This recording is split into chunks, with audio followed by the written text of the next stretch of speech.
Hello everyone, welcome to my channel. In today's tutorial, I'm going to show you how to create a broadcast channel on Facebook Messenger. If you've ever wondered if it's possible and how to do it, you're in the right place. By the end of this video, you'll know exactly how to set it up. First, open the Facebook app on your phone. Once you're in the app, tap on your profile icon to go to your Facebook profile page. Next, look for the plus icon beneath your profile picture and tap on it. This will open up several options. To create a broadcast channel, you'll need to make sure your account is set to professional mode. If you haven't done that yet, simply tap on the option to turn on professional mode. This will unlock the features you need, including the broadcast channel option. Once you've switched to professional mode, you should see the option for creating a broadcast channel.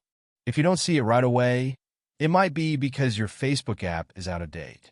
Head over to your App Store, search for Facebook, and update the app if needed. Once everything is up to date, go back to your profile and scroll down to the What's on Your Mind section. You should see the option to create a broadcast channel right there. And that's it.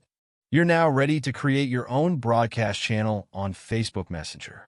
If this video helped you out, don't forget to like and subscribe to my channel for more tutorials. Thanks for watching.